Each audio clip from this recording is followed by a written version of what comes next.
7 months pregnant and utterly exhausted, Sarah Mitchell stood at the bottom of the narrow wooden stairs leading to her late grandfather's attic, staring up into the dusty darkness with a mixture of dread and determination. The old farmhouse creaked around her, its 200-year-old bones settling in the late afternoon heat of what had become the hottest August in Cedar Valley, Pennsylvania's recorded history.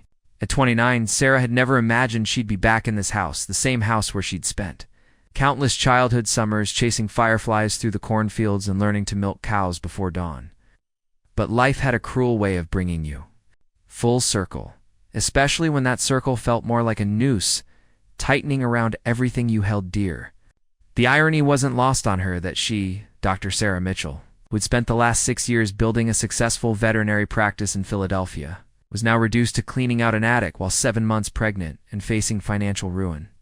Her grandfather, Henry Mitchell, had passed away just 8 weeks ago, leaving behind a dairy farm that was as beautiful as it was financially devastating. Cedar Valley stretched out beyond the farmhouse windows like a pastoral painting that someone had left too long in the sun.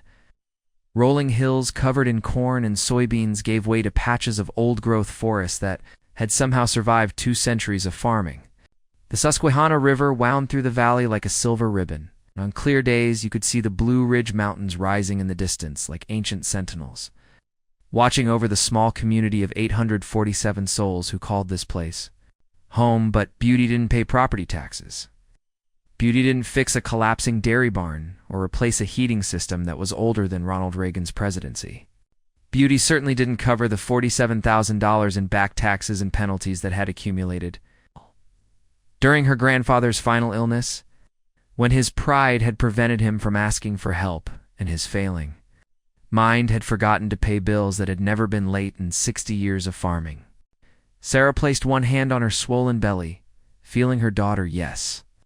She'd finally allowed herself to think of the baby as her daughter shifted restlessly within her. The baby seemed to sense her mother's anxiety, becoming more active whenever Sarah's stress levels peaked, which had been happening with alarming frequency since she'd returned to Cedar Valley. "Just you and me, baby girl," Sarah whispered, the words echoing in the empty hallway. Daddy decided he wasn't ready for this responsibility. Grandpa Henry's gone, and now it's just us against the world. The father of her child, Dr. Marcus Thornton, had been her colleague at the veterinary clinic in Philadelphia. The relationship had been passionate but ultimately shallow. It's built more on shared professional interests and physical attraction than any real foundation for a future together. When she'd told him about the pregnancy, his response had been swift and brutal: a check for $5,000, suggestion that she'd take care of it, and a transfer request to a clinic in Seattle that he'd submitted the same day. That check was still tucked away in her wallet, uncashed, and creased from being folded and unfolded during her darkest moments. It represented everything she refused to become: someone who gave up, someone who took the easy way out, someone who would deny her daughter the chance to grow up surrounded by the same land that had nurtured 6 generations of Mitchell children. The foreclosure notice crinkled in the back pocket of her maternity jeans. Constant reminder that she had exactly 30 days to come up with nearly $50,000 or lose everything. The farm had been in the Mitchell family since 1798, when her ancestor, Captain Quint Jonathan Mitchell, had received the 200 acre plot as payment for his service in General Washington's Continental Army. 2 centuries of Mitchells had lived, worked, loved, and died on this land. Her great-great-grandmother had hidden, escaped slaves in the root cellar during the Civil War. Her great-grandfather had kept the farm running while 3 of his sons fought in World War II. Her grandfather had survived the Great Depression by bartering milk and eggs for whatever the family needed to survive. Now it would all end with her, and the knowledge felt like carrying a stone in her chest that grew heavier with each passing day. Blackstone Development Corporation had been circling Cedar Valley like vultures for the past 18 months, systematically buying up struggling family farms under the guise of agricultural investment opportunities. Their true plan, leaked by a sympathetic clerk at the county planning office, was far more ambitious and devastating: a luxury resort complex called Heritage Valley, complete with a championship golf course, spa facilities, and vacation homes. For wealthy urban professionals seeking an authentic rural experience, The irony was sickening. They would destroy authentic rural life to create a sanitized version of it for people who had never known the smell of fresh hay or the satisfaction of coaxing life from stubborn soil. Blackstone's offers were always generous enough to seem attractive to desperate families, but never quite enough to allow those families to purchase comparable land elsewhere. It was a calculated strategy designed to break up the generational farming community that had defined Cedar Valley for 2 centuries. Once they controlled enough contiguous property, they could petition the county to rezone the entire area for commercial development. Sarah's grandfather had been one of the most vocal opponents of Blackstone's expansion, attending every county meeting and organizing his neighbors to resist the corporate pressure. His sudden death from a massive heart attack had removed the community's most effective leader just when they needed him most. Victoria Blackstone herself, the iron-willed CEO, who had built her development empire by transforming rural communities into playgrounds for the wealthy, had personally visited Sarah just 3 days after Henry's funeral. She'd arrived in a gleaming black Mercedes that looked as out of place on the dirt farm road as a spaceship, wearing a perfectly tailored business suit and a smile that never quite reached her pale blue eyes. "I'm sorry for your loss, Miss Mitchell," Victoria had said, her voice carrying the precise diction of someone who had spent considerable money perfecting her image. "Your grandfather was a passionate advocate for his beliefs. I respect that. Even though we disagreed on the best path forward for Cedar Valley, she'd made an offer on the spot. $300,000 for the farm and all its buildings, plus an additional $50,000 to cover any outstanding debts. More money than Sarah had ever imagined having, but she'd done the math. After taxes and paying off the accumulated debts, she'd be left with perhaps $200,000, enough to buy a small house somewhere else and maybe restart her veterinary practice, but not enough to maintain the standard of living she'd want for her daughter. More importantly, it felt like betrayal. Every Mitchell buried in the small family cemetery on the hill behind the barn would be turning over in their graves. If she sold the land to developers who planned to erase 2 centuries of agricultural heritage, "I need time to think, Sarah," had told Victoria, who had simply smiled that cold smile and handed her an elegant business card. "Of course, dear. Take all the time you need. But remember, opportunities like this have a way of ... changing ... if they're not accepted promptly. Market conditions, financing arrangements, zoning complications, so many variables can affect our ability to maintain our offer." The threat had been delivered with the subtlety of a velvet-trapped hammer, but it was a threat nonetheless. That meeting, Sarah had noticed an increase in county inspectors visiting the farm, finding violations that had apparently been overlooked for decades. The well water had suddenly required additional testing. The septic system needed certification. The barn's electrical system was deemed potentially hazardous and would require expensive upgrades to meet current codes. Each citation came with fees and deadlines that seemed designed to drain her remaining resources and create additional pressure to sell. It was death by 1,000 cuts administered with bureaucratic precision, the physical challenges of managing a farm while pregnant were nothing compared to the emotional weight of potentially becoming the Mitchell who lost everything. Sarah's relationship with her grandfather had been complicated. He was a man of strong opinions and stronger pride, someone who believed that asking for help was a sign of weakness and that hard work could overcome any obstacle. With him repeatedly during her teenage years, especially when she'd chosen to pursue veterinary medicine instead of agriculture. "Book learning's fine, Sarah," he'd said during one particularly heated argument. "But this land needs someone who understands it in their bones, not just in their head." When she'd moved to Philadelphia for her residency, their relationship had become politely distant. They spoke on holidays and birthdays, exchanged Christmas gifts by mail, and maintained the careful courtesy of family members who loved each other but couldn't find common ground. Her parents had died in a car accident when Sarah was 19. A drunk driver had ended their lives on a snowy February night when they were returning from a rare date night in Harrisburg. Henry had wanted her to come home then, to help him run the farm and continue the family tradition. Instead, she'd used their life insurance money to finish college and veterinary school, determined to honor their memory by becoming the professional they'd always encouraged her to be. Now, 15 years later, she finally understood what her grandfather had been trying to tell her.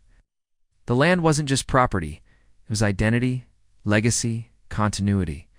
It was the physical manifestation of every Mitchell who had ever lived, worked, and died here. Losing it wouldn't just mean financial ruin. It would mean severing a connection that stretched back to the founding of the nation itself. Standing in the hallway where her great-grandmother had measured her height each year with pencil marks on the doorframe, Sarah felt the weight of all those generations pressing down on her shoulders. The baby kicked again, harder this time, as if reminding her that the future was just as important as the past. The attic stairs had always been treacherous, narrow, steep, and equipped with a handrail that had been loose for as long as Sarah could remember.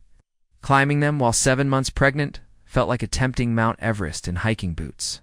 Each step required careful placement and constant attention to balance, with one hand gripping the questionable railing and the other supporting her belly.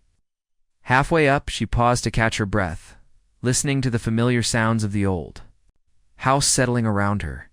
Every creak and groan told a story: the window that whistled when the wind came from the northwest, the floorboard in the kitchen that squeaked no matter how many times it was nailed down, the way the whole structure seemed to sigh when the temperature changed suddenly.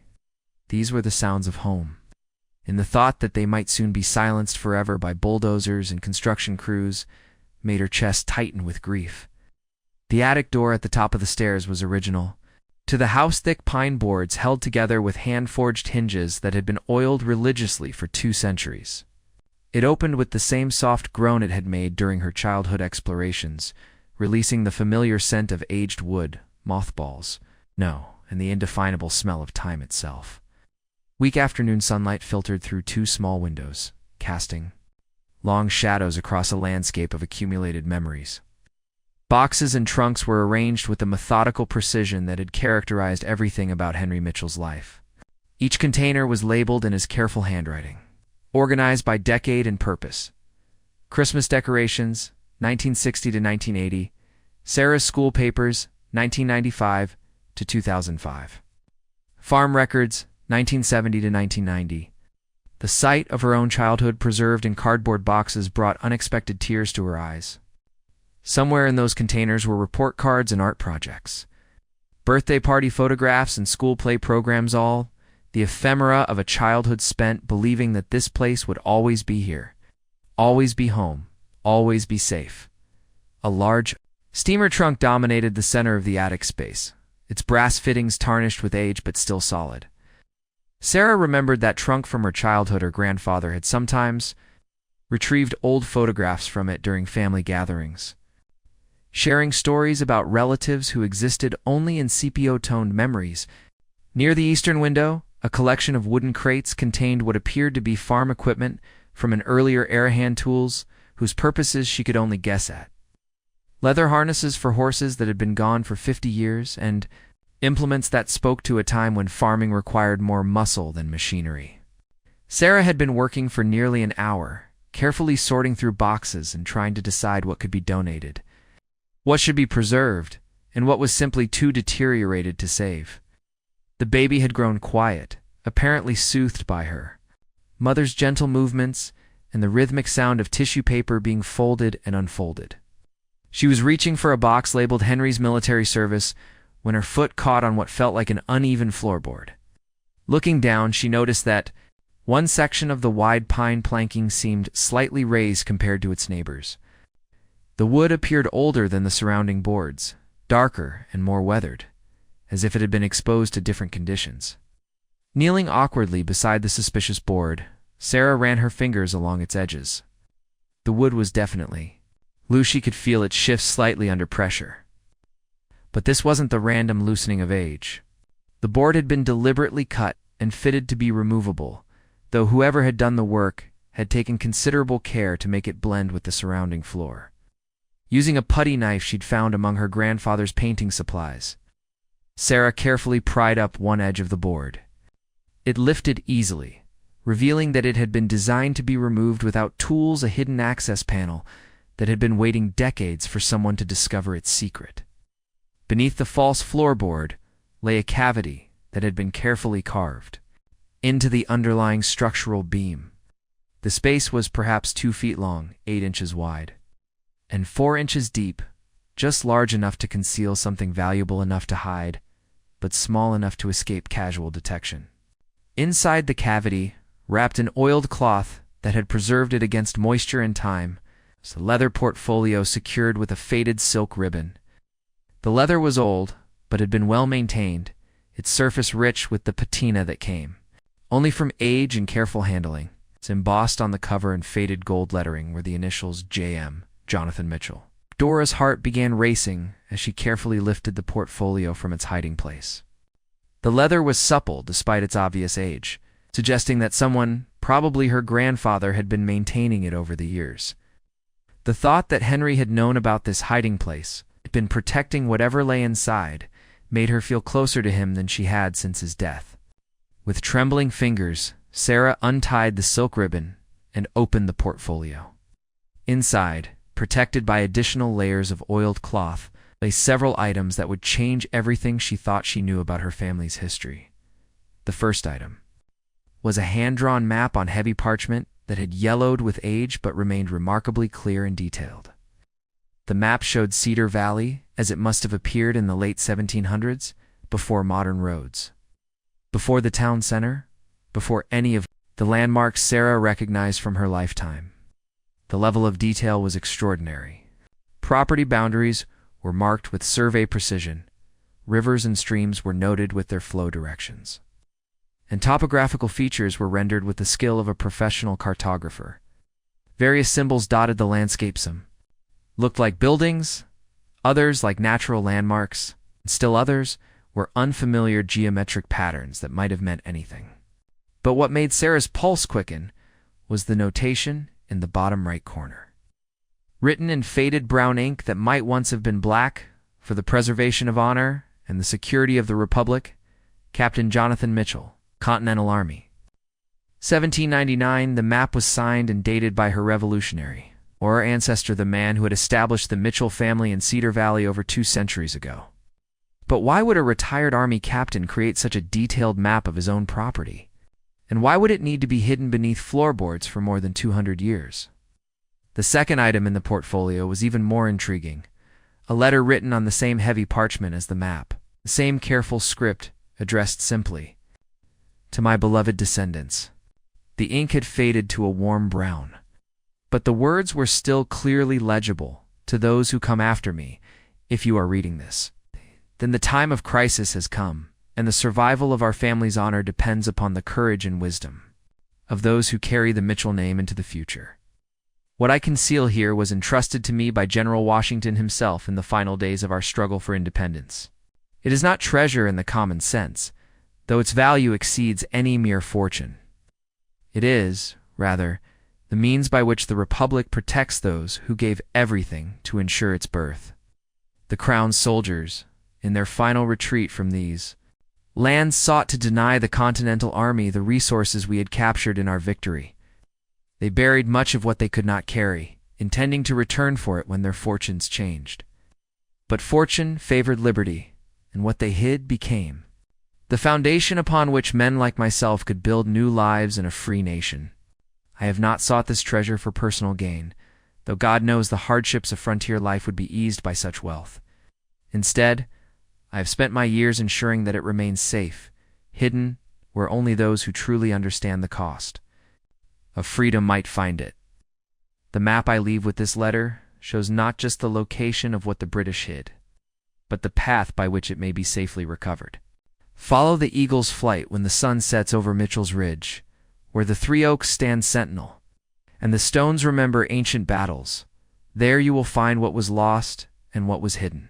Trust few, question everything, and remember that some will kill to possess what you seek. The treasure's value lies not in gold or silver, but in the promise it represents that sacrifice for the common good will always be rewarded, and that those who give everything for liberty will never be forgotten. May God bless you and guide you in this endeavor. Your devoted ancestor, Captain Jonathan Mitchell, 1st Pennsylvania Regiment. Continental Army, written this 15th day of October. In the year of our Lord 1799, Sarah read the letter 3 times before its full implications began to sink in. Her Revolutionary War ancestor had apparently hidden directions to some kind of treasure, something significant enough that he'd felt compelled to create an elaborate concealment system to protect it, and valuable enough that he'd warned about people who might kill to possess it. But the letter raised more questions than it answered. What exactly had the British hidden? How had Jonathan Mitchell learned about it? And most importantly, was any of this real, or was she holding the fantasy of an old soldier who had perhaps been affected by too many battles and too much hardship? The baby kicked sharply, as if responding to her mother's racing thoughts. Sarah placed both hands on her belly, trying to calm herself and think logically about what she'd discovered.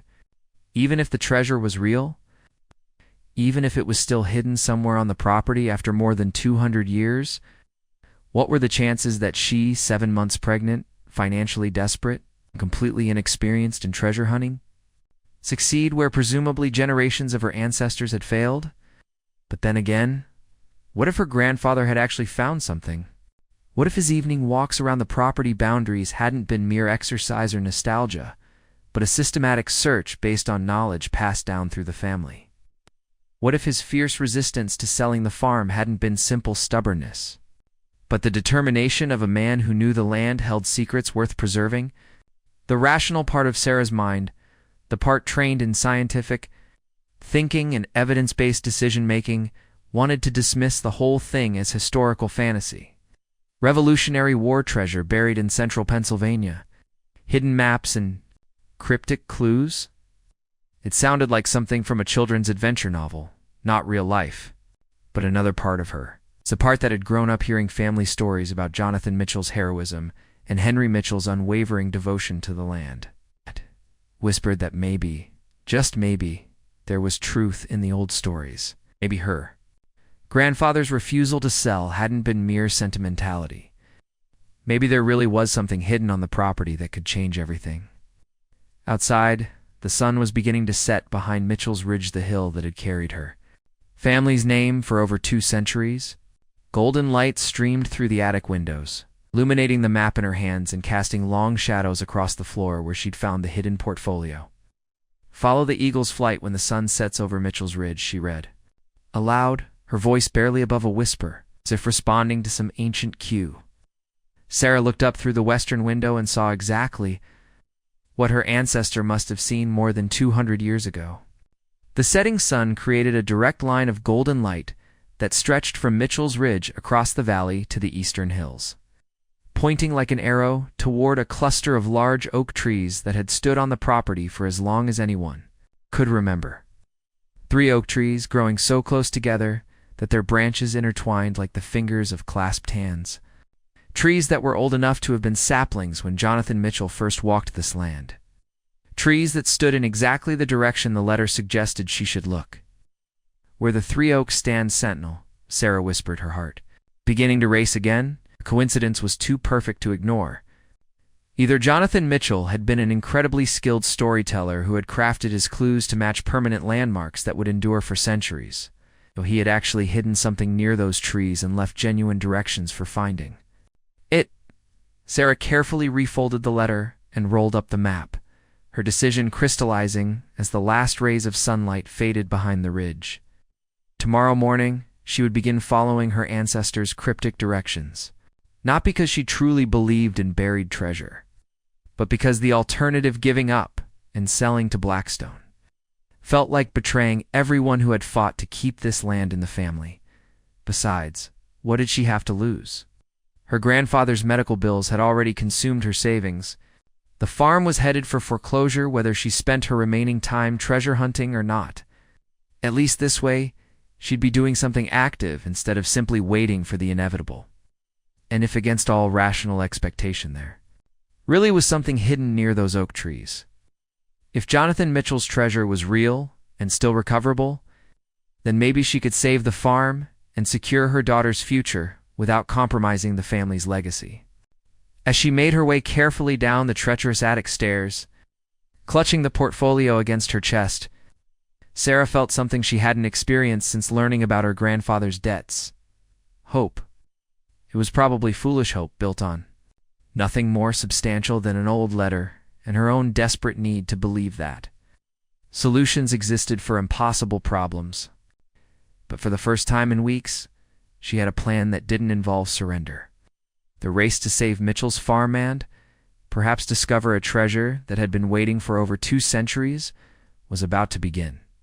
Sarah woke before dawn, her mind immediately returning to the leather portfolio that now lay on her nightstand like a bridge between centuries. The baby had been restless during the night, seemingly responding to her mother's excitement and anxiety, and Sarah had dozed fitfully, between bouts of studying the map by lamplight and trying to decipher additional meaning from Captain Jonathan Mitchell's cryptic letter. The farmhouse felt different this morning, charged with possibility rather than weighed down by despair.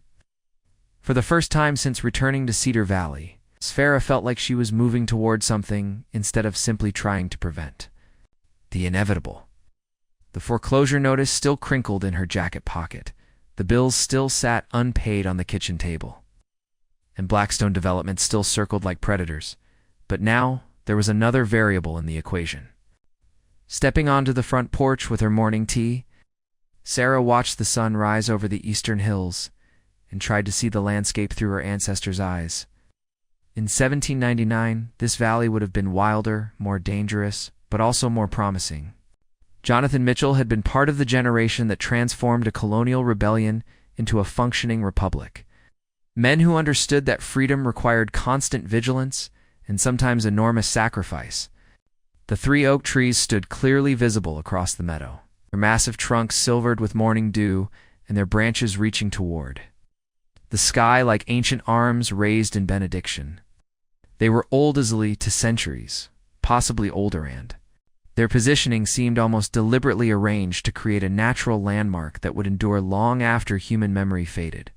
"Follow the eagle's flight when the sun sets over Mitchell's Ridge," Sarah murmured, repeating her ancestors' words while tracing the imaginary line from the ridge to the oaks. The metaphor was beautiful, but what did it mean practically? Eagles flew in many directions, and sunset only provided general orientation. She needed help, someone who understood the historical context of the Revolutionary War period, someone who could help her interpret 18th century language and customs. More importantly, she needed someone she could trust, because Captain Jonathan's warning about people who would kill to possess what you seek had taken on new urgency after her encounters with Victoria Blackstone. Professor Daniel Hartwell had been Sarah's high school history teacher 20 years ago, but he'd also become something of a local legend in Cedar Valley. After retiring from teaching, he'd written 3 books about Pennsylvania's role in the Revolutionary War and had consulted with several museums on historical authenticity. More relevantly, he'd grown up in Cedar Valley and knew more about local history than anyone else still living. If anyone could help her understand the historical context of Jonathan Mitchell's treasure, it would be Daniel. But involving him meant revealing what she'd found. And Captain Jonathan's warnings about trust echoed in her mind as she considered her options. Sarah's pregnancy made the decision easier. She simply couldn't pursue this alone, not safely, not effectively. If the treasure was real and potentially valuable, she needed allies who could help her navigate both the historical puzzles and the modern challenges of dealing with something that might have significant archaeological importance.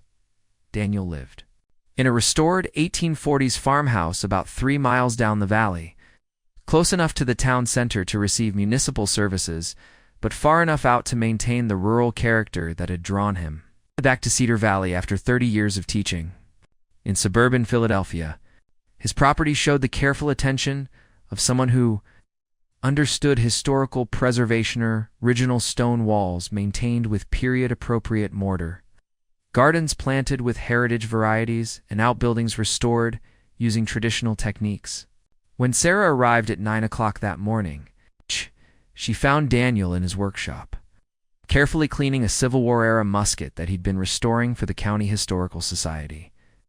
At 72, he moved with the deliberate precision of someone whose hands had spent decades working with fragile historical artifacts, and his white beard and wire-rimmed glasses gave him the appearance of a scholar from an earlier century.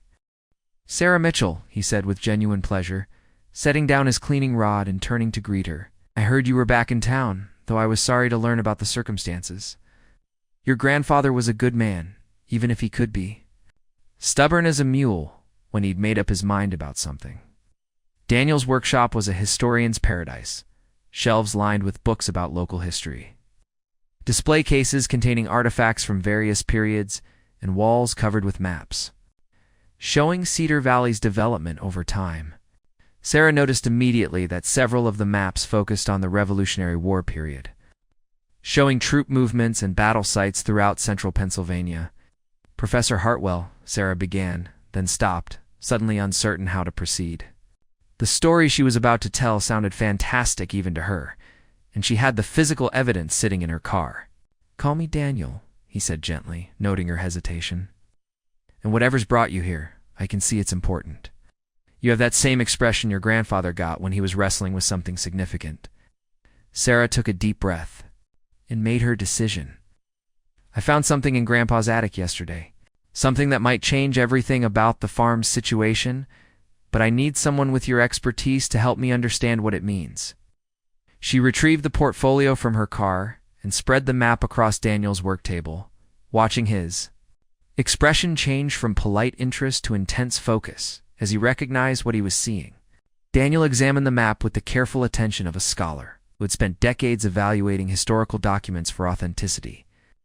He studied the parchment itself, noting its age and composition, examined the ink under a magnifying glass, and compared the cartographic style to examples from the period. "This is extraordinary," he said finally, his voice filled with academic excitement. "The parchment is genuine 18th century stock. You can tell by the rag content and the way it's aged. The ink appears to be iron gall, which was standard for the period, and look at this cartographic technique." He pointed to various elements of the map's construction. "See how the surveying is done? These measurement techniques and symbol systems are exactly what military engineers used during the Revolutionary War. This isn't someone's modern recreation, this is an authentic period document." Sarah felt a surge of validation. Whatever else might be true about her ancestors' treasure story, the map itself was genuine history. "But what about the content?" she asked, unfolding Captain Jonathan's letter. "Does any of this make sense? In terms of what actually happened in Pennsylvania during that period?" Daniel read the letter twice, his excitement growing with each paragraph. "Sarah, do you realize what this represents? This could be documentation of one of the lost treasure. Stories from the Revolution events that historians have heard about but never been able to verify."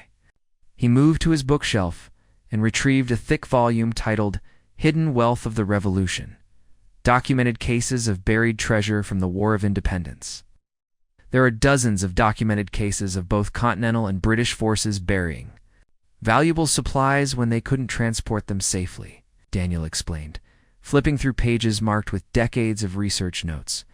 The British, especially, were notorious for concealing military payrolls, looted colonial silver, and supplies they planned to retrieve after securing territory. He stopped at a chapter titled "The Pennsylvania Caches" and pointed to a specific passage.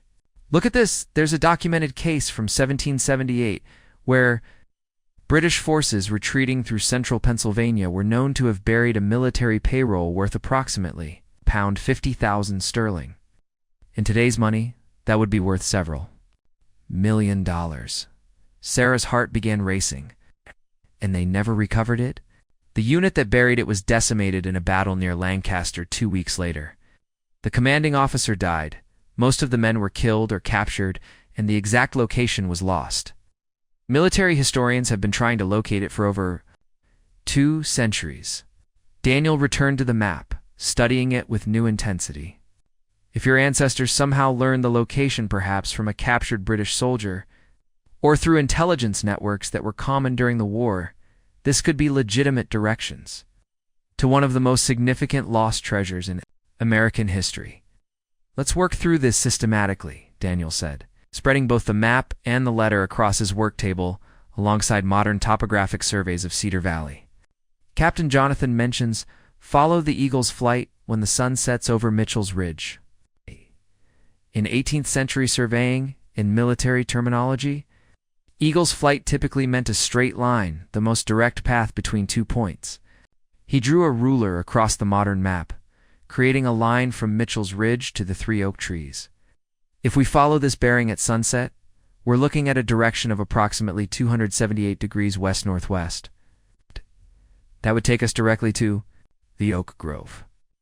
Sarah studied the alignment, impressed by how perfectly the geographic features matched her ancestor's description. What about where the 3 oaks stand sentinel and the stones remember ancient battles? Daniel's eyes lit up with recognition. Stones remember ancient battles, Sarah. I think I know what that means.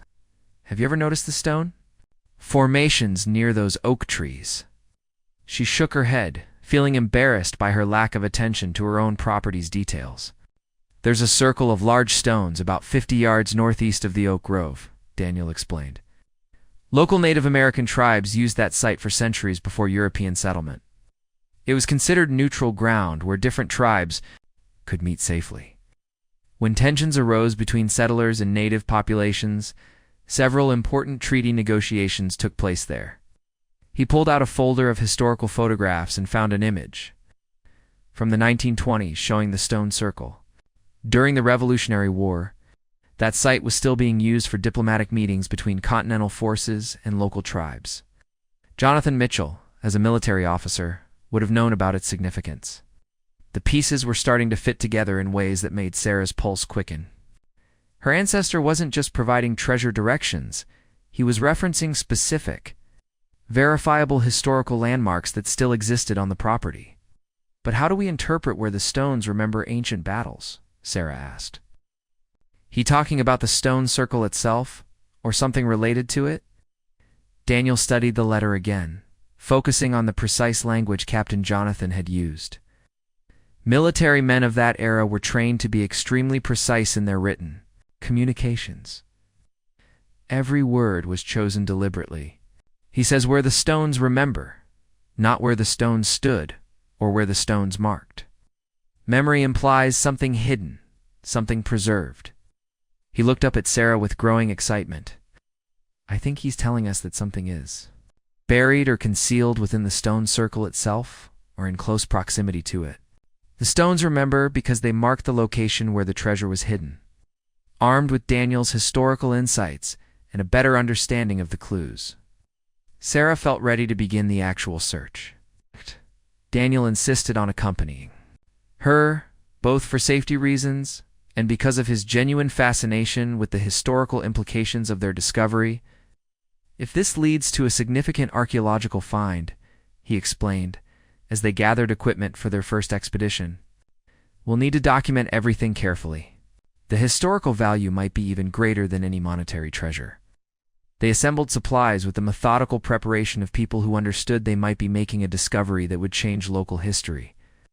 Daniel brought metal detectors, archaeological tools, cameras, and measurement equipment. Sarah contributed detailed knowledge of the property's current layout and modern survey maps that could help them navigate between historical and contemporary reference points. The morning was perfect for treasure hunting, clear skies, mild temperature, and enough of a breeze to keep the insects manageable. As they walked across the meadow toward the oak grove, Sarah felt a strange connection to her ancestor, as if she were literally following in his footsteps across terrain that had changed remarkably little in 2 centuries. The 3 oak trees were even more impressive up close. Their trunks were massive, easily 6 feet in diameter in there.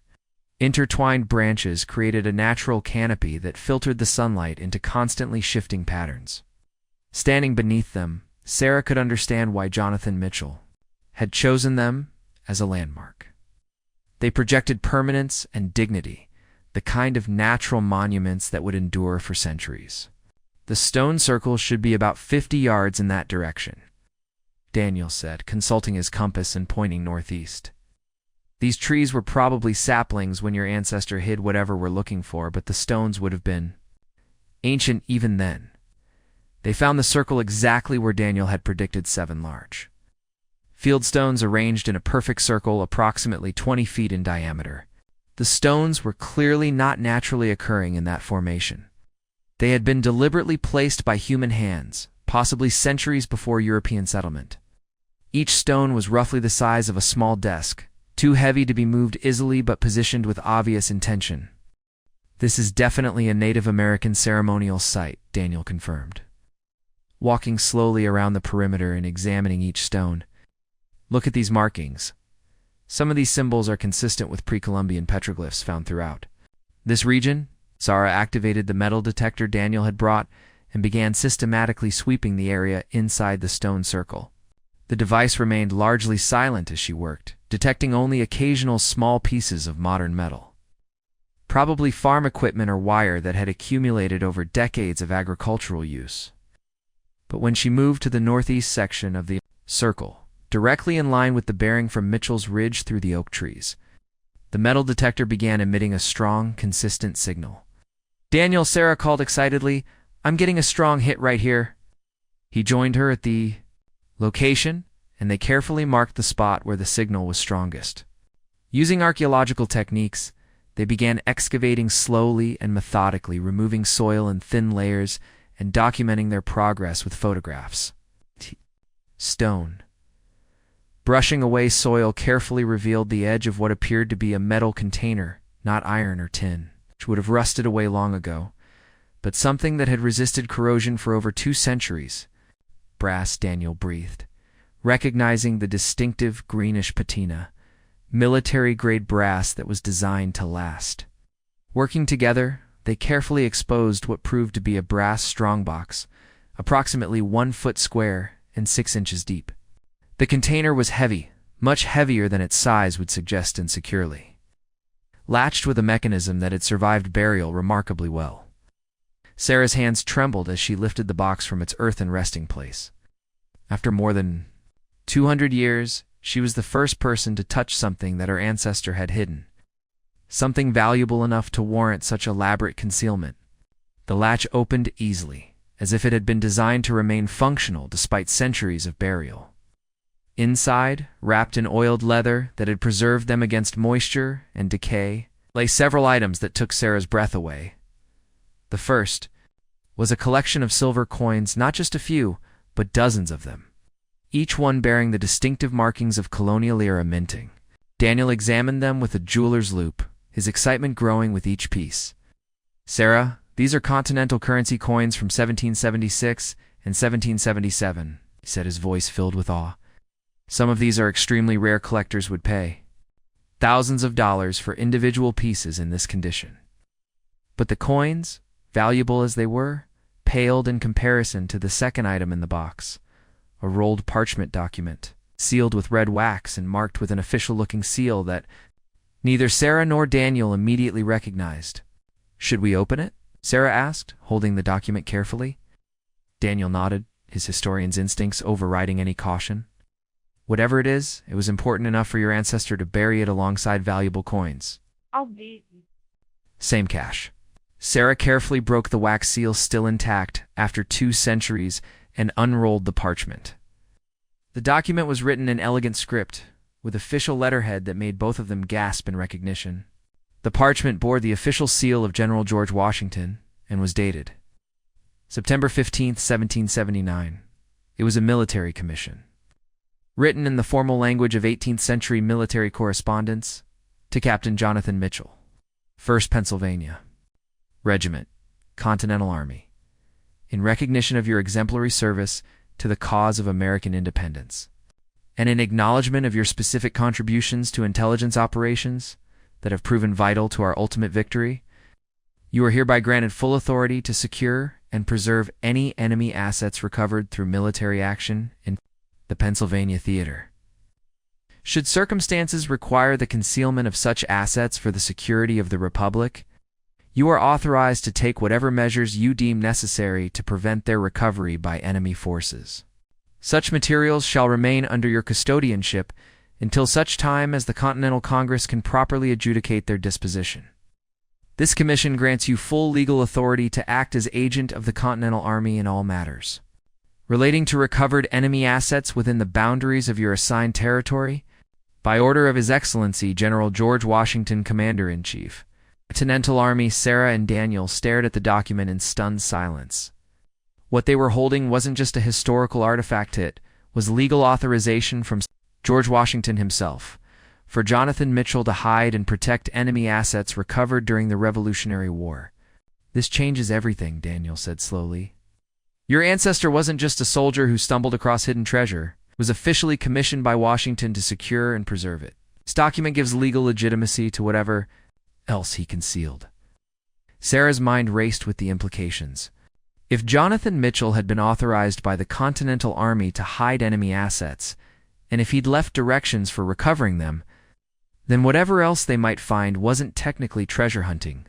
It was recovering property that had been legally secured for the benefit of the American Republic. But the document also raised new questions. If Washington had authorized Jonathan to conceal enemy assets, how much had he hidden? The brass strongbox was clearly just the first cache the letter mentioned, following additional clues. The map showed several other symbols that they hadn't yet investigated.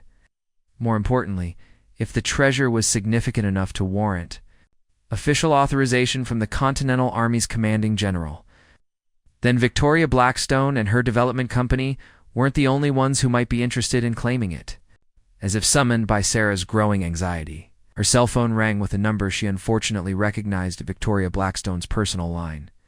"Miss Mitchell," the polished voice carried clearly in the quiet morning air. "I hope you're having a pleasant day. I was calling to follow up on our previous conversation about your family's property." Sarah exchanged alarmed glances with Daniel, wondering if Victoria somehow knew where they were or what they were doing. "Mrs. Blackstone, as I mentioned before, I'm still considering your offer." "Of course, dear. I completely understand the emotional difficulty of such a decision. However, I wanted to inform you that certain ... complications ... have arisen that might affect our ability to maintain our current terms." The threat was delivered with the same velvet-trap steel that Sarah remembered from their previous encounter. "What kind of complications?" "Well, the county has expressed concerns about some of the environmental assessments required for properties with historical significance. Apparently, there are questions about potential archaeological sites that might require extensive surveys before any development or sale could proceed. Such surveys can be quite expensive and time-consuming." Sarah felt ice in her stomach. Victoria was essentially threatening to tie up the property with bureaucratic complications that would prevent any sale while simultaneously draining Sarah's remaining resources through legal and regulatory costs. "I'm sure you understand," Victoria continued smoothly, "that Blackstone Development has considerable experience navigating these regulatory challenges. We're prepared to handle any complications that might arise. However, independent property owners often find such processes ... overwhelming." "I appreciate your concern," Sarah managed, working to keep her voice steady. "But I'm still within the time frame you originally provided." "Indeed you are. I simply wanted to ensure you understood all the variables that might affect your decision." "Have a lovely day, Miss Mitchell." The call ended, leaving Sarah and Daniel staring at each other with growing concern. "She knows something," Daniel said grimly. "No, that wasn't a general threat. It was specifically about archaeological complications. How she's aware that your property might contain historically significant sites." Sarah thought about the increased county inspections, the sudden environmental concerns, and Victoria's detailed knowledge of the property's situation. She's been researching more than just the land values. She might know about the family stories, maybe even about Jonathan Mitchell's military service, which means, Daniel concluded, that we're not the only ones looking for whatever your ancestor buried. And unlike us, Blackstone Development has the resources to conduct a systematic search of the entire property. The discovery of the first cache, combined with Victoria Blackstone's increasingly aggressive tactics, crystallized Sarah's understanding of what she was facing. This wasn't just about saving her family's farm anymore. It was about recovering historical artifacts that belonged to the American people. Artifacts that had been hidden and preserved for over 2 centuries, specifically to prevent them from falling into the wrong hands. "We need to move faster," Sarah decided, carefully repacking the strongbox and its contents. "If Blackstone Development is planning to use regulatory delays as leverage, we need to find everything Jonathan Mitchell hid before they can interfere." Daniel nodded, his academic excitement now tempered by practical urgency. The commission from Washington changes the legal landscape significantly. If we can document the recovery of officially sanctioned Continental Army assets, it becomes much harder for anyone to claim ownership through property acquisition. They returned to Daniel's workshop to examine the map more carefully, looking for additional clues they might have missed during their initial analysis.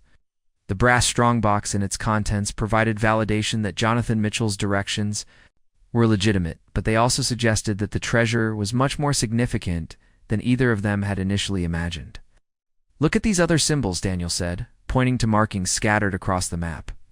"If the stone circle was just the first cache, these other locations might contain additional finds. Some of them appear to be on property that's still owned by your family, but others—" He traced his finger across the map, comparing it to modern property boundaries. "Others are on land that Blackstone has already acquired. If Victoria knows about the historical significance, she might be systematically searching every property she's purchased." The race to recover Jonathan Mitchell's hidden legacy had become a competition against time, bureaucracy, and a development company with unlimited resources and questionable ethics. But Sarah now had something she hadn't possessed that morning: proof that her ancestor's story was real. Evidence that the farm held treasures worth preserving, and legal documentation that might protect her family's rights to whatever they could recover. As the sun reached its zenith over Cedar Valley, casting short shadows around the ancient stone circle where they'd made their first discovery, Sarah felt the weight of history settling on her shoulders. She was no longer just a pregnant woman trying to save her family's farm. She was the custodian of artifacts that George Washington himself had deemed worthy of protection, the guardian of a legacy that connected the Revolutionary War to the present day. The call to adventure had been answered, and there was no turning back. Tomorrow would bring new challenges, additional searches, and probably more pressure from Victoria Blackstone. But tonight, Sarah would study the map with fresh eyes, plan their next expedition, and prepare for whatever revelations awaited in the remaining caches that Jonathan Mitchell had hidden across the landscape of Cedar Valley. The treasure hunt was no longer a desperate gamble, it was a historical recovery mission that could change everything. The discovery of General Washington's commission had transformed what began as a desperate treasure hunt into something far more significant and far more dangerous. Sarah spent a sleepless night studying every detail of Captain Jonathan Mitchell's map, cross-referencing it with modern survey charts and trying to understand the full scope of what her ancestor had hidden across Cedar Valley. By dawn, she had identified at least 8 additional cache locations marked with symbols that ranged from simple, geometric shapes to elaborate designs that suggested different types of concealed materials. Some symbols appeared to indicate buried items, while others seemed to mark locations within existing structures: barns, root cellars, or other buildings that would have existed in the late 1700s. The most troubling discovery was that 4 of the marked locations were now on properties owned by Blackstone Development. Victoria Blackstone truly understood the historical significance of these sites. She had positioned herself to systematically search for Continental Army assets across nearly half of the original Mitchell family territory. Daniel arrived at the farmhouse before 7 o'clock, carrying a thermos of coffee and a manila folder thick with research materials he'd compiled during his own sleepless night. "I've been thinking about the legal implications of Washington's commission," he said without preamble, spreading documents across Sarah's kitchen table. "If your ancestor was officially authorized to secure enemy assets for the Continental Army, then anything he recovered and concealed legally belongs to the federal government, specifically to the American people." Sarah poured herself tea, her pregnancy making coffee inadvisable despite her desperate need for caffeine. "But what does that mean practically? Can the government just take everything we find?" "Not exactly," Daniel replied, consulting his notes. "There are several historical precedents for situations like this. When officially sanctioned military assets are recovered after extended periods, the federal government typically works with the discoverers to ensure proper historical preservation while providing compensation for the recovery efforts." He pulled out photocopies of legal documents from similar cases. In 1987, A family in Virginia recovered a Continental Army payroll that had been buried for over 200 years. The federal government claimed ownership of the historical artifacts, but paid the family fair market value for the precious metals and provided substantial compensation for their recovery efforts. The family ended up with nearly $2 million, and the artifacts went to the Smithsonian. Sarah felt a surge of hope. Even if they couldn't keep everything they found, legitimate recovery of Continental Army assets could provide enough money to save the farm and secure her daughter's future. More importantly, it would prevent Victoria Blackstone from claiming anything through property acquisition. But here's the crucial part, Daniel continued, his expression growing serious. To establish legal claim as legitimate discoverers, we need to document everything according to archaeological standards and report our findings to the appropriate federal agencies before anyone else can claim them. Which means we're in a race against Blackstone Development, Sarah concluded.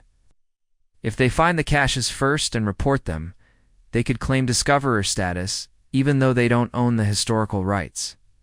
Exactly, given Victoria's resources and her apparent knowledge of the situation, we need more help than just the two of us can provide. Daniel's first suggestion was Dr. Maria Santos, a professional archaeologist who had recently retired from the Pennsylvania Historical, commissioned and moved to a small farm just outside Cedar Valley. Maria had spent 30 years working on Revolutionary war sites throughout the state and had the expertise to ensure their recovery efforts met federal standards for historical preservation. Maria is absolutely trustworthy, Daniel assured Sarah as they drove to the Santos farm. She's dedicated her career to preserving Pennsylvania's Revolutionary War heritage, and she's seen too many important sites destroyed by development to have any sympathy for companies like Blackstone. The Santos property was a study in sustainable living, solar panels on the barn roof, organic gardens, and carefully maintained stone walls that spoke to Maria's appreciation for historical craftsmanship. They found her in her greenhouse, tending to heritage varieties of vegetables that had been grown in Pennsylvania since the colonial period. Dr. Maria A. Santos proved to be a woman in her early 60s, with silver-streaked hair pulled back in a practical ponytail, wearing work clothes that showed she wasn't afraid of getting her hands dirty. Her eyes lit up with professional interest when Daniel explained the nature of their discovery, and they blazed with righteous anger when he described Blackstone Development's threats. I've been watching Victoria Blackstone destroy historical sites for profit for over a decade, Maria said grimly after examining the Washington Commission and studying Jonathan Mitchell's map. She has a pattern. She researches the historical significance of properties before acquiring them, then rushes development to prevent archaeological surveys that might interfere with her profits. Maria's expertise immediately elevated their understanding of what they were dealing with. She identified several of the symbols on Jonathan Mitchell's map as standard Continental Army markings used to designate different types of cached materials. This symbol here, she said, pointing to a marking near what appeared to be an old mill site, indicates weapons or military equipment. This one suggests documents or papers. And these triangular marks typically designated precious metals or currency. The scope of Captain Jonathan Mitchell's concealment operation was becoming clear. He hadn't just hidden a single treasure, he'd created a distributed network of caches, containing different types of Continental Army assets, using a systematic approach that would make complete recovery nearly impossible without the master map. Your ancestor was remarkably sophisticated, Maria observed with professional admiration. This isn't the work of a simple soldier hiding loot. This is a military intelligence operation designed to preserve captured enemy assets while making them recoverable by authorized personnel. But Maria's most valuable contribution was her understanding of the legal requirements for legitimate archaeological recovery. If we're going to establish unassailable claim to these assets, we need to document everything according to federal standards. It means detailed photography, precise GPS coordinates, careful excavation techniques, and immediate notification to the appropriate authorities. How long does that process take? Sarah asked, thinking about her rapidly approaching foreclosure deadline. If we work efficiently and focus on the most significant caches first, We could establish legal claim to the major finds within 2 weeks, Maria replied. But we'll need more people to cover all the locations before Blackstone can interfere. Daniels' second recruitment target was Tom Bradley, local contractor who had grown up in Cedar Valley and whose family had been part of the community for 4 generations. Tom's construction company had worked on historical restoration projects throughout the region, and he had both the equipment and the expertise to handle excavation work that might be beyond what 3 people could accomplish safely. More importantly, Tom had personal reasons to oppose Blackstone development. His family's construction business had been systematically excluded from Blackstone's projects despite being the most qualified local contractor, apparently because Tom had been vocal in his opposition to the company's development plans. They found Tom at his workshop, where he was restoring a 19th-century covered bridge that would be relocated to a county park. At 45, he was built like someone who had spent decades doing physical work, with calloused hands and the kind of practical intelligence that came from solving complex problems with limited resources. "I've been wondering when someone would finally stand up to Victoria Blackstone," Tom said after hearing their story. "That woman's been systematically destroying everything that makes Cedar Valley special, and she's been using legal technicalities and bureaucratic pressure to silence anyone who objects." Tom's opposition to Blackstone went beyond business concerns. His great-grandfather had been friends with Henry Mitchell, and Tom had grown up hearing stories about the Mitchell family's long history in Cedar Valley. The idea that Sarah might lose the farm to developers who planned to erase the community's agricultural heritage struck him as fundamentally wrong. "Count me in," he said without hesitation. "I've got excavation equipment, ground-penetrating radar, and enough experience with historical sites to know how to work without damaging anything important. Plus, if we're going up against Blackstone's legal team, you'll need allies who understand the local political landscape." Tom's most immediate contribution was practical intelligence about Blackstone's operations in Cedar Valley. His construction business gave him insight into the company's development timeline and their methods for dealing with regulatory obstacles. "Blackstone's been moving faster than anyone realizes," he explained, spreading out a map of the valley that showed all recent property acquisitions. "They've purchased 12 farms in the past 18 months, and they're planning to begin clearing operations within the next month. If there are cache locations on properties they already own, we need to access them immediately." The urgency of the situation was becoming clear. Victoria Blackstone wasn't just threatening Sarah's farm. She was systematically acquiring the entire network of properties where Captain Jonathan Mitchell had hidden Continental Army assets, possibly with full knowledge of what she was seeking. "There's something else you need to know," Tom continued, his expression growing dark. "Blackstone's been hiring private security for their properties, not just night watchmen, but serious professionals with military backgrounds. They're treating their land acquisitions like secure facilities, which suggests they're protecting something more valuable than empty farmland." Maria suggested adding one more person to their team, Rebecca Chen, a documentary filmmaker who specialized in historical subjects and who had recently moved to Pennsylvania to research a project about Revolutionary War sites. Rebecca's expertise with digital documentation and her understanding of media strategy could prove crucial if their discoveries attracted public attention. "If we recover significant Continental Army assets, this story will inevitably become public," Maria explained. Having someone who understands how to control the narrative could be vital for protecting both the historical integrity of our discoveries and Sarah's legal rights to compensation. Rebecca proved to be a woman in her 30s, with the focused intensity of someone accustomed to managing complex projects under pressure. Her background included Emmy-nominated documentaries about historical preservation and extensive experience dealing with federal agencies responsible for cultural heritage protection. "This could be one of the most significant Revolutionary War discoveries in decades," Rebecca said after reviewing their evidence. "But you're right to be concerned about Blackstone development. I've researched similar cases where development companies have used legal technicalities to claim historical assets. Victoria Blackstone has a particularly aggressive reputation." Rebecca's contribution to the team was strategic, thinking about how to protect their discoveries from corporate interference. "The key is establishing public documentation before Blackstone can claim the finds or tie them up in legal proceedings." If we can create a comprehensive digital record of our recovery efforts and submit it to federal agencies with media documentation, it becomes much harder for anyone to challenge our discoverer's status. She also brought sobering intelligence about Victoria Blackstone's methods. Blackstone Development has a pattern of using intimidation and legal pressure against individuals who interfere with their projects. They have a team of lawyers who specialize in overwhelming small-town opposition, with bureaucratic complexity and financial pressure. But Rebecca also understood how to turn public attention into protection. Historical preservation stories resonate strongly with media audiences, especially when they involve ordinary people fighting corporate greed. If we document this properly, public support could provide political protection against Blackstone's intimidation tactics.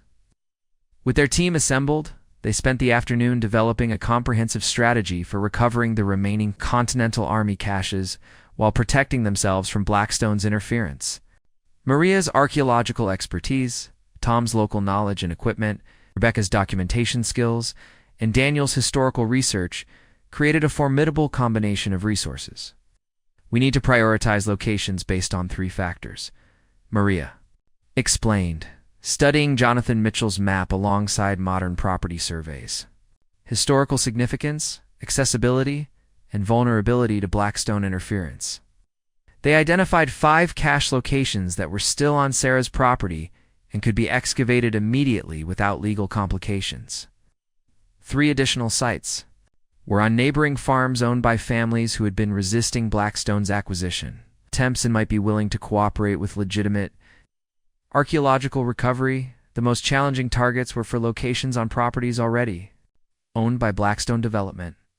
These sites would require careful reconnaissance and potentially covert recovery operations that could expose the team to trespassing charges and corporate retaliation. Let's focus on establishing our legal claim with the accessible sites first, Daniel suggested. Once we have federal documentation of our legitimate discoverer status, we'll be in a stronger position to demand access to the Blackstone properties. Tom's construction experience proved invaluable for planning the practical aspects of their recovery operations. We'll need to work efficiently, but carefully. Ground-penetrating radar can help us locate buried caches without extensive excavation, and I've got portable equipment that can move between sites quickly. Rebecca developed a documentation protocol that would satisfy federal requirements, while creating media-ready content that could protect them from corporate interference. Every step of our recovery process needs to be photographed and filmed with GPS coordinates and time-stamped documentation. If this becomes a legal battle, having comprehensive evidence will be crucial. Their first target was a cache location marked on Jonathan Mitchell's map with the symbol Maria had identified as indicating documents or papers. The site appeared to be near the foundation of what had once been a mill on the eastern edge of Sarah's property, a structure that had been demolished decades ago, but whose stone foundation remained partially visible. The team assembled at dawn the following morning, bringing professional-grade equipment that transformed their treasure hunt into a legitimate archaeological operation. Tom's ground-penetrating radar quickly identified anomalies in the soil near the old mill foundation, while Maria established a proper excavation grid and Rebecca documented every step of their process. Sarah found herself both impressed and overwhelmed by the level of expertise her allies brought to the search. What had begun as a desperate attempt to save her farm had evolved into a historically significant recovery operation that could have implications far beyond Cedar Valley. Remember, Maria cautioned as they began careful excavation of the most promising radar anomaly? We're not just looking for treasure anymore. We're recovering artifacts that belong to American history. Every item we find needs to be treated with the respect due to objects that helped establish our nation. The weight of that responsibility settled on Sarah's shoulders as she realized that her pregnancy had connected her not just to her own family's future, but to the preservation of the past that had made that future possible. The child growing within her would be born into a legacy that stretched back to the founding of the Republic, assuming they could protect it from those who would exploit it for profit. 3 hours of careful excavation revealed another brass container, this one larger and more elaborately constructed than the strongbox they'd found at the stone circle. The container was clearly designed for document preservation.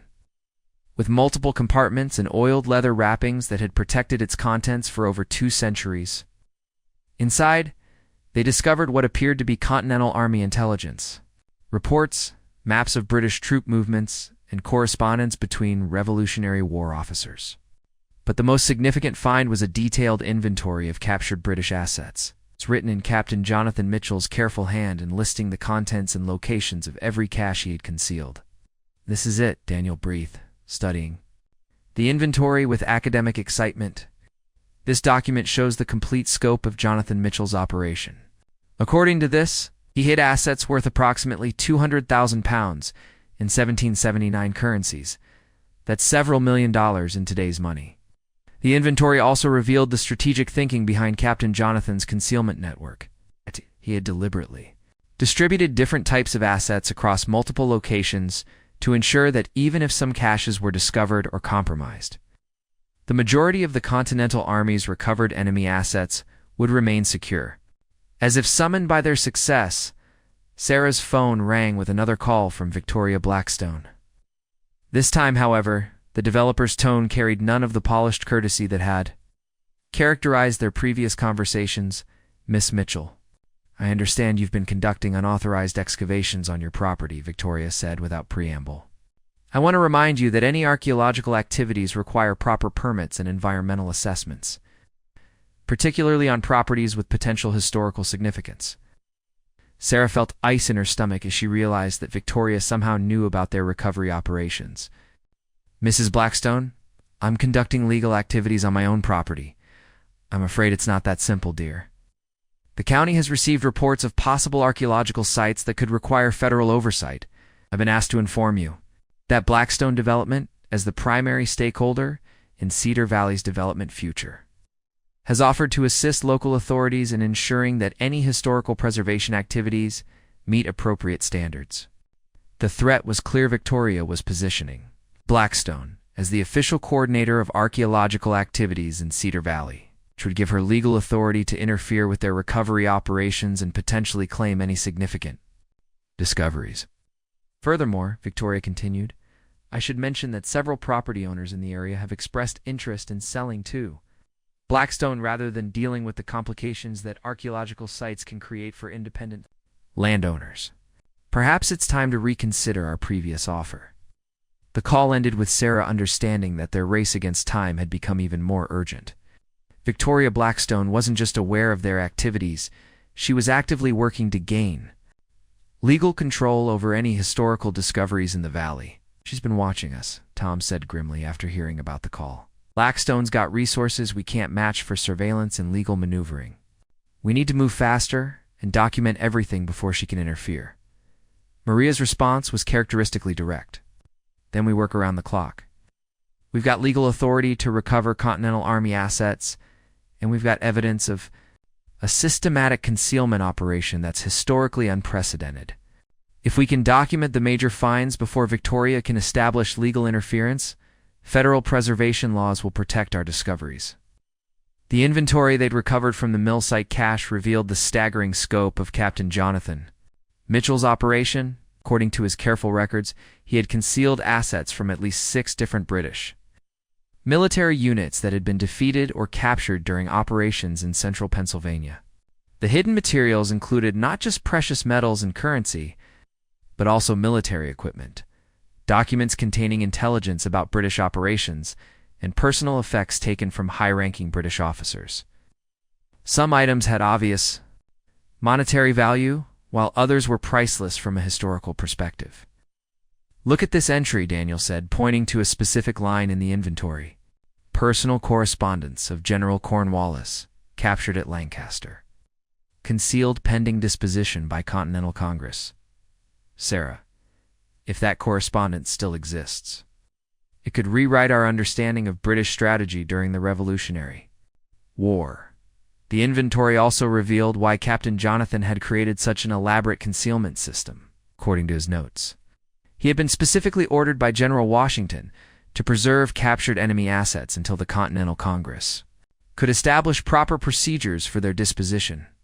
The war ended before those procedures were finalized, leaving Jonathan as the sole custodian of materials that legally belonged to the new American government. He was protecting these assets from corruption and political interference, Maria realized. Jonathan Mitchell understood that some people would try to profit personally from captured enemy resources. So he created a system that would preserve them for the legitimate benefit of the Republic. The parallel to their current situation wasn't lost on anyone. Just as Captain Jonathan had protected Continental Army assets from those who would exploit them for personal gain, Sarah and her allies were now trying to preserve the same materials. From a modern corporation that would claim them through property acquisition and legal manipulation, with the complete inventory in hand, the team could plan a systematic recovery of the remaining caches. The document revealed that the most valuable concentrations were located at 3 sites. The Stone Circle, where they'd made their first discovery, a location near what had been the original Mitchell family cemetery, and a cache concealed beneath what Jonathan's notes described as the Great Barn of the homestead. The Great Barn has to be your current barn, Tom concluded, studying the inventory alongside modern survey maps. The location matches perfectly, and that structure is old enough to have been built on the foundation of the original barn from the 1790s. Sarah felt a mixture of excitement and apprehension at the thought that the most significant treasure might be hidden beneath the barn that had been part of her daily life for decades. Her grandfather had spent countless hours in that building, and she wondered if he had ever suspected what lay concealed beneath its floor. According to the inventory, the barn cache contains the largest concentration of precious metals, Maria noted. If the currency values in Jonathan's records are accurate, that single location could contain assets worth millions in today's money. But the barn cache also presented the greatest risk. Any excavation beneath the building would be highly visible and difficult to conceal from surveillance. If Victoria Blackstone was monitoring their activities, attempting to recover the barn, treasure would certainly attract attention and potential interference. We need to create a diversion, Rebecca suggested, with the strategic thinking of someone accustomed to managing complex situations. If we begin highly visible work at one location while conducting the actual recovery at another, we might be able to mislead any surveillance. Tom's construction expertise made the deception plan feasible. How? I can begin legitimate barn maintenance that would justify excavation equipment and soil disturbance. Meanwhile, a smaller team could work on other cache sites that are less visible but historically significant. The strategy would require careful coordination and considerable risk.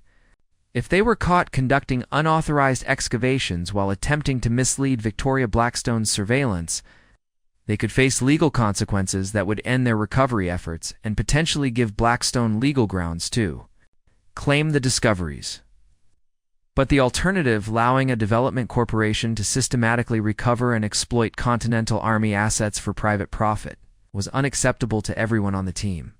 As the sun set over Mitchell's Ridge, casting golden light across the valley where Captain Jonathan Mitchell had hidden the fruits of American victory over 2 centuries ago, Sarah felt the weight of decision settling on her shoulders. What had begun as a desperate attempt to save her family's farm had evolved into something far more significant, a fight to preserve American heritage from corporate exploitation. Her unborn daughter shifted within her as if responding to her mother's emotions. Sarah placed both hands on her belly, thinking about the legacy she wanted to leave for the next generation. The child would be born into a world where corporate interests often overwhelmed individual rights and historical preservation. But she would also inherit the story of ancestors who had sacrificed everything to establish and protect the principles of the Republic. "I'm in," Sarah said quietly, her voice carrying across the kitchen where her allies had spent the day planning their campaign to recover the Continental Army treasures. Whatever the risks, whatever the consequences, we're going to find everything Jonathan Mitchell hid and make sure it's preserved for the American people. Daniel smiled with the satisfaction of a historian who had spent his career hoping to be part of a discovery this significant. Maria nodded with the grim determination of someone who had seen too many historical sites destroyed by development. Tom's expression showed the resolve of a man defending his community against corporate colonization. Rebecca's eyes gleamed with the anticipation of documenting a story that could inspire people across the nation. They were no longer just treasure hunters or even archaeological researchers. They had become the guardians of a legacy that connected the Revolutionary War to the present day, protectors of assets that George Washington had deemed worthy of preservation, and defenders of historical truth against those who would exploit it for profit. The race to recover Captain Jonathan Mitchell's hidden legacy was entering its most dangerous phase. But Sarah and her allies were ready for whatever challenges lay ahead. The treasures of the Continental Army awaited, and the descendants of the people who had fought to establish American independence would ensure that their sacrifices were remembered and honored. Tomorrow would bring new discoveries, greater risks, and probably direct confrontation with Victoria Blackstone's corporate machinery. But tonight, surrounded by allies who shared her commitment to preserving the past for the future, Sarah felt something she hadn't experienced since returning to Cedar Valley. The confidence that she was fighting for something worth preserving, something that connected her unborn daughter to the very founding of the nation. The adventure was no longer about saving a farm, it was about saving history itself. The team assembled at Sarah's farmhouse before dawn, on what would prove to be the most crucial day in Cedar Valley's modern history. Captain Jonathan Mitchell's complete inventory had revealed the locations of 12 separate caches containing Continental Army assets worth an estimated $8 million in current values, enough to save not just Sarah's farm, but to establish a permanent historical preservation fund for the entire valley. But Victoria Blackstone's escalating interference meant they had perhaps hours before corporate lawyers and bureaucratic complications would make legitimate recovery impossible. The night had brought ominous developments.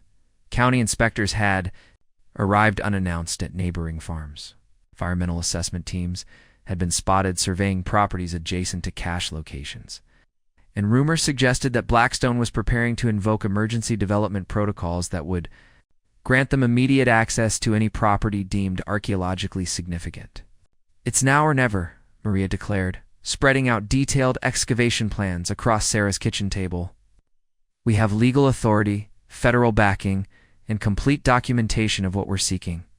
But if Victoria manages to tie us up in regulatory procedures, she could delay our recovery efforts long enough to claim the discoveries herself." The strategy they developed was audacious in its scope and necessarily risky in its execution. They would simultaneously excavate the 3 most significant cache sites while Tom's construction crew created diversionary activities at decoy locations.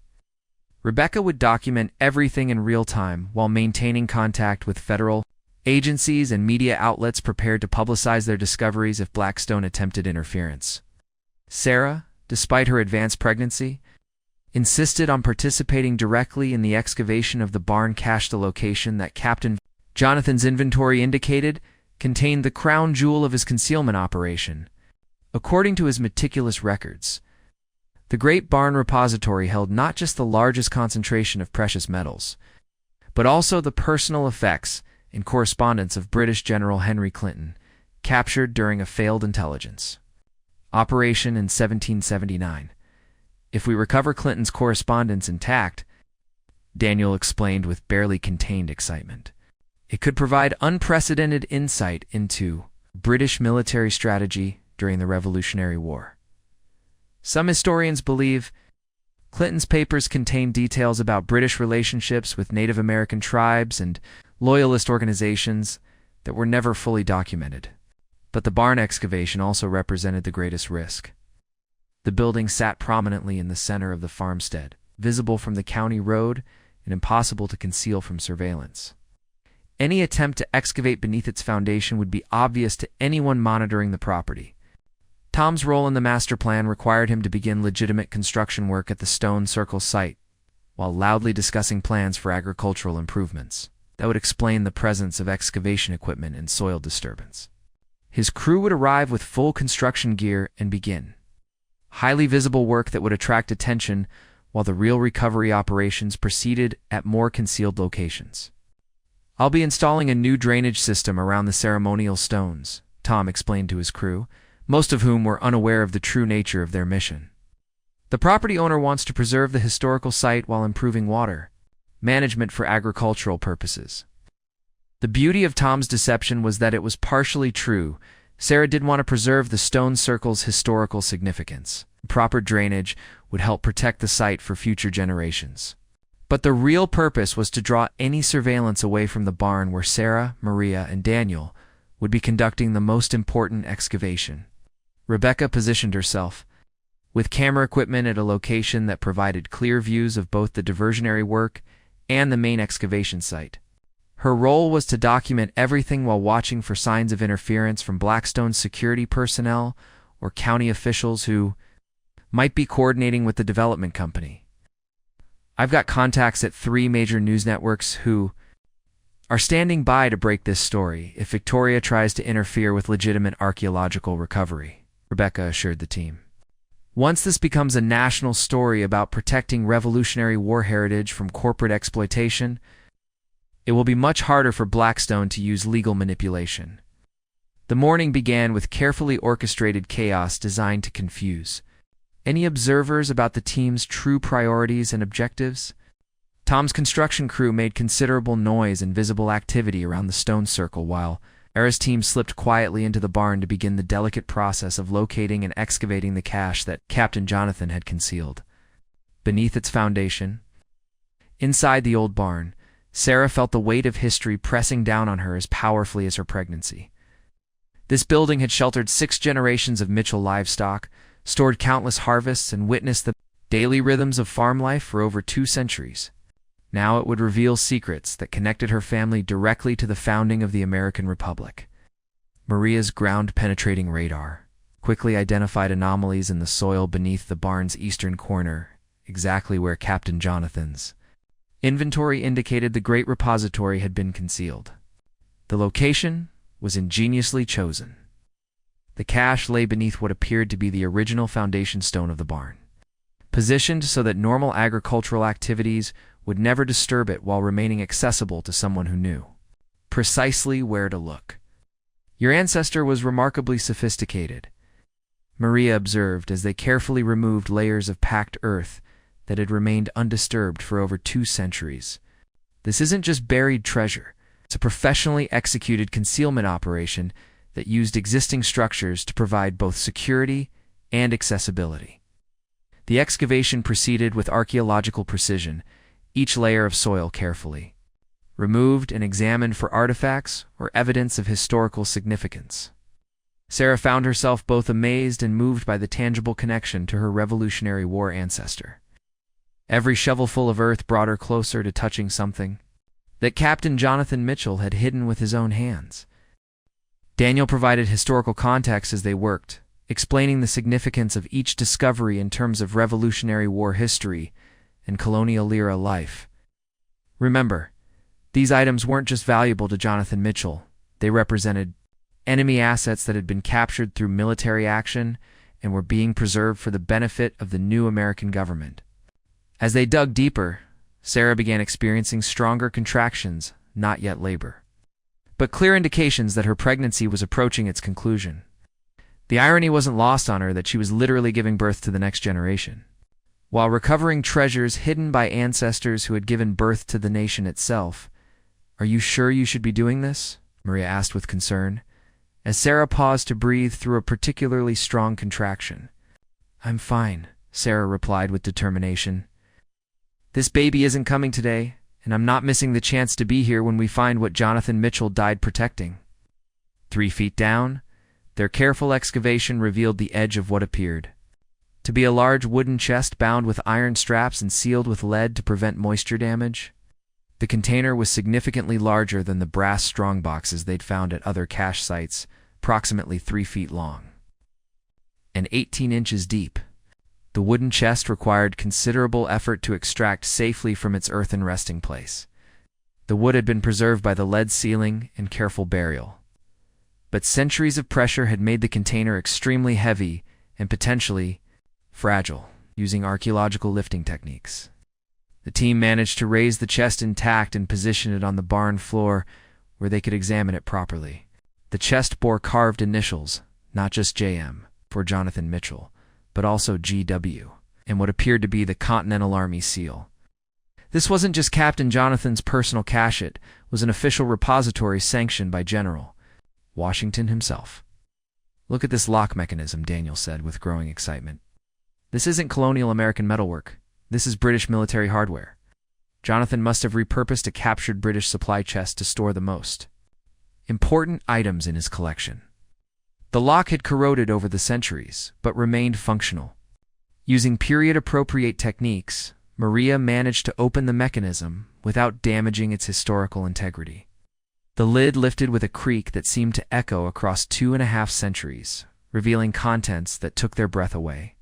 The chest contained layer upon layer of carefully preserved materials, each wrapped in oiled leather and arranged with military precision. The top layer consisted of official documents, military correspondence, intelligence reports, and what appeared to be British battle plans annotated in multiple hands. Beneath the documents lay an assortment of military items that represented the personal effects of high-ranking British officers, ornate swords with engraved handles, dress uniform accessories made from precious metals, and jewelry that bore British military insignia and family crests. But the most stunning discovery lay at the bottom of the CSD collection of gold coins that bore British royal seals and dates ranging from 1775 to 1779. The coins were not just numerous, they were pristine, having been protected from oxidation. And whereby their careful preservation, conservative estimates suggested that the gold alone was worth over $2 million at current prices. "This is it," Maria breathed, her archaeological composure finally cracking in the face of such an extraordinary discovery. "This is one of the most significant Revolutionary War treasure recoveries in American history. The historical value of these materials is incalculable. But even more than the monetary worth, the discovery represented vindication of everything Sarah had risked to preserve her family's legacy. The farm would be saved, her daughter's future would be secure, and the Mitchell family's connection to American independence would be preserved for future generations." As if summoned by their success, the sound of multiple vehicles approaching the farmhouse interrupted their celebration. Through the barn windows, they could see a convoy of black SUVs with Blackstone development logos accompanied by county sheriff's vehicles and what appeared to be federal agents. "Oh, she's playing her final card." Tom's voice crackled through there. Walkie-talkies from the Stone Circle site. "Victoria Blackstone just arrived with a legal team and what looks like federal marshals. They've got paperwork that appears to be some kind of seizure order." Sarah felt panic rising in her throat. After coming so close to success, were they about to lose everything to corporate legal manipulation? But Rebecca's voice cut through their anxiety with calm authority. "Federal agencies are already en route," she announced, checking her phone. For updates from the contacts she'd been coordinating with throughout the morning, the National Park Service has been tracking our recovery efforts, and they're prepared to assert federal jurisdiction over any Continental Army assets we've documented. The standoff that followed would become local legend. Victoria Blackstone emerged from her lead SUV wearing a perfectly tailored business suit and carrying a leather briefcase that undoubtedly contained legal documents designed to halt their recovery efforts. She was accompanied by her corporate lawyers, county officials who appeared uncomfortable with their role in the proceedings, and federal agents whose authority and intentions were unclear. "Miss Mitchell," Victoria called across the farmyard.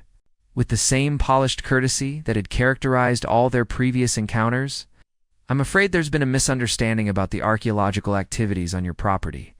The county has received reports of unauthorized excavations that may be disturbing federally protected historical sites." Sarah emerged from the barn, her pregnancy evident and her hands still dirty from the excavation. Carrying herself with the dignity of someone who knew she stood on the right side of both law and history. "Mrs. Blackstone," Sarah replied calmly, "we've been conducting authorized archaeological recovery of Continental Army assets under federal supervision. Everything we've done has been documented and reported to the appropriate agencies." Victoria's polished smile faltered slightly as she realized that Sarah's team had anticipated legal challenges and prepared accordingly.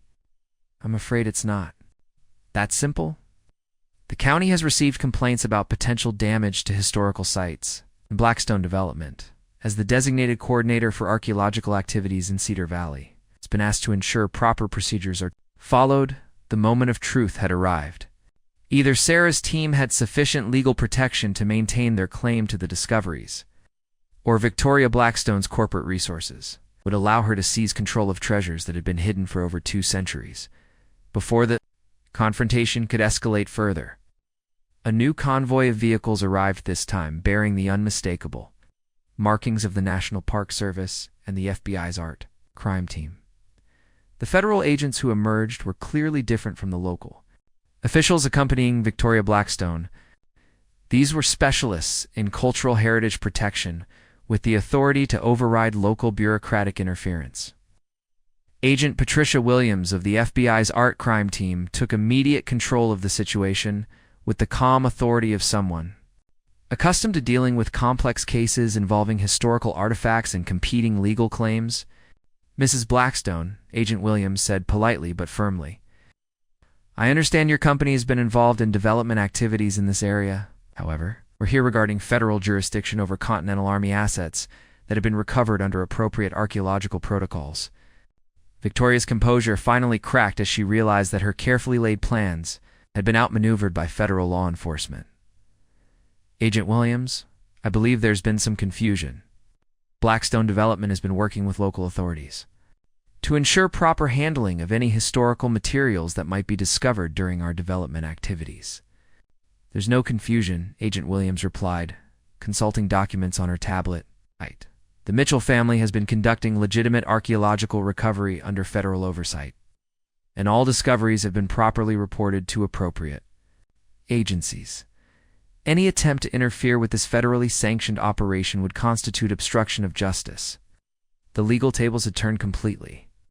Victoria Blackstone, who had spent months using bureaucratic pressure and corporate resources to intimidate a pregnant woman into surrendering her family's heritage, now faced federal agents with the authority to investigate any interference with legitimate historical preservation efforts. Furthermore, Agent Williams continued, "The FBI has been investigating reports of potential fraud in connection with development companies that may have been using inside knowledge of historical sites to manipulate property acquisitions. I'd like to speak with you about Blackstone's research methods regarding Cedar Valley properties." Victoria's retreat was swift and complete. Within minutes, her convoy of corporate vehicles was departing the Mitchell farm, leaving behind county officials who seemed relieved to escape a situation that had clearly exceeded their comfort level. And legal authority, the federal agent's arrival, transformed the recovery operation from a desperate treasure hunt into an official archaeological project with full government support. Agent Williams and her team documented everything Sarah's group had discovered, verified the authenticity of the Continental Army assets, and initiated the legal procedures that would ensure proper historical preservation while providing appropriate compensation to the discoverers. "You've recovered one of the most significant Continental Army treasure caches in American history," Agent Williams explained as her team carefully cataloged each artifact. "The historical value alone makes this a discovery of national importance. But the monetary value provides substantial compensation for your recovery efforts." Dr. James Richardson from the Smithsonian Institution arrived that afternoon to provide expert evaluation of the historical materials. His assessment confirmed what Sarah's team had hoped. The discovery represented a treasure trove of Revolutionary War artifacts that would enhance understanding of the period while providing substantial financial compensation for legitimate recovery efforts. "The correspondence we've recovered could rewrite sections of Revolutionary War history," Dr. Richardson explained with academic excitement. "Some of these documents contain information about British military strategy that historians have speculated about for over 2 centuries. But beyond the historical significance, the federal government's compensation structure ensured that Sarah's immediate crisis would be resolved. Under federal guidelines for recovery of government assets, legitimate discoverers received fair market value for precious metals plus substantial compensation for recovery efforts and historical preservation.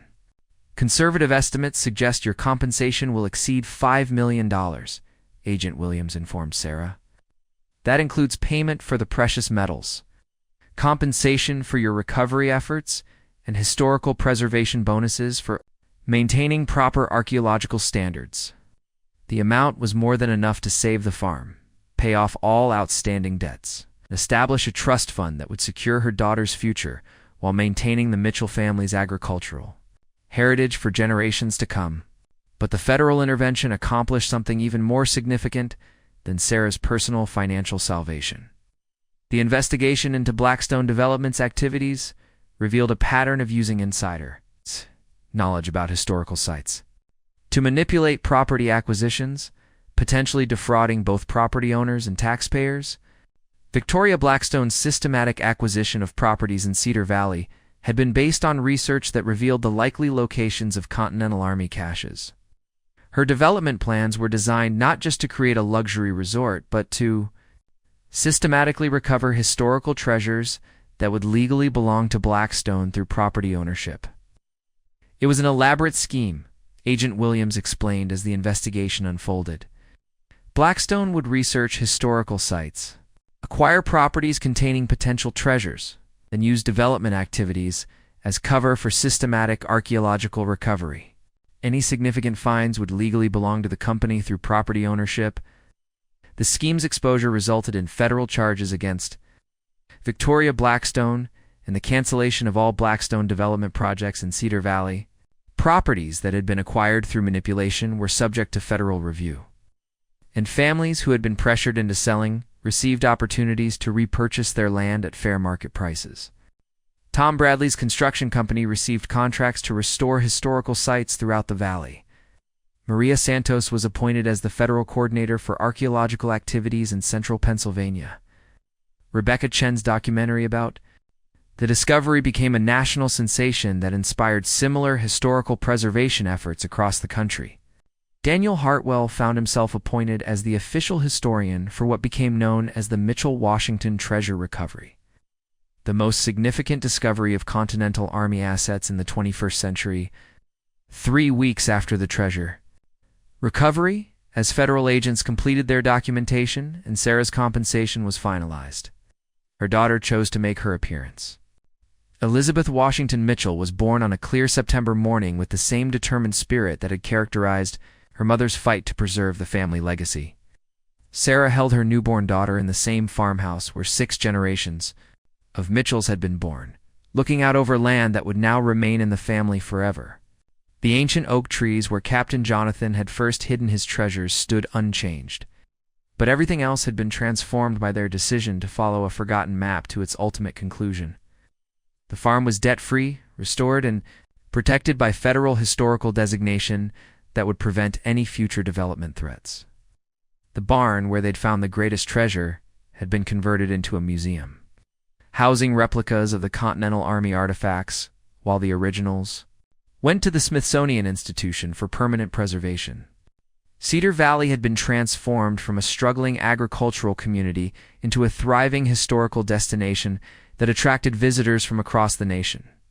The story of a pregnant woman who saved her family's farm and uncovered Revolutionary War treasures had captured public imagination and inspired a new appreciation for the importance of preserving rural heritage. Elizabeth Washington Mitchell's birth certificate listed her birthplace as Mitchell Farm, Cedar Valley, Pennsylvania, site of the Continental Army treasure recovery. She would grow up surrounded by the story of ancestors who had fought to establish American independence and a mother who had fought to preserve their legacy for future generations. The Mitchell Farm became the centerpiece of a new historical preservation district that protected the entire valley from commercial development while supporting sustainable agriculture and heritage tourism. Sarah's successful resistance to corporate pressure inspired similar preservation efforts in rural communities across America. Captain Jonathan Mitchell's treasure map, now displayed in the Smithsonian alongside the artifacts he had protected for over 2 centuries, carried a placard that told the story of how one man's foresight and one woman's determination had preserved American heritage for future generations. The stone circle where Sarah had made her first discovery became a pilgrimage site for people seeking inspiration to fight for causes larger than themselves. Visitors often remarked on the sense of continuity they felt there, the connection between Revolutionary War patriots and modern Americans who refused to surrender their heritage to corporate interests. Tom Bradley's construction company became the region's leading specialist in historical restoration, providing employment for local craftsmen while maintaining traditional building techniques that honored the valley's agricultural heritage. His work ensured that future generations would inherit structures that connected them to their ancestors' way of life. Maria Santos established the Cedar Valley Archaeological Institute, which became a nationally recognized center for training archaeologists in proper techniques for recovering and preserving historical artifacts. Her work ensured that future discoveries would be handled with the same respect and professionalism that had characterized Sarah's treasure recovery. Rebecca Chen's documentary series about the discovery won multiple awards and inspired a generation of filmmakers to focus on stories about ordinary people protecting historical heritage from corporate exploitation. Her work demonstrated that individual courage could triumph over seemingly overwhelming corporate power when supported by federal law and public attention. Daniel Hartwell wrote the definitive academic history of Captain Jonathan Mitchell's concealment, operation, and its modern recovery. His book became required reading in American history courses and inspired renewed interest in Revolutionary war stories that demonstrated the personal sacrifices made by individuals who established American independence. On Elizabeth's first birthday, Sarah stood once again beneath the 3 oak trees where her journey had begun, holding her daughter and looking out over land that would remain in their family forever. The child who would have been born into poverty and uncertainty instead inherited a legacy that connected her directly to the founding of the American Republic. The foreclosure notice that had once represented an inevitable disaster now hung framed in Sarah's study, a reminder of how quickly circumstances could change when someone had the courage to pursue seemingly impossible solutions.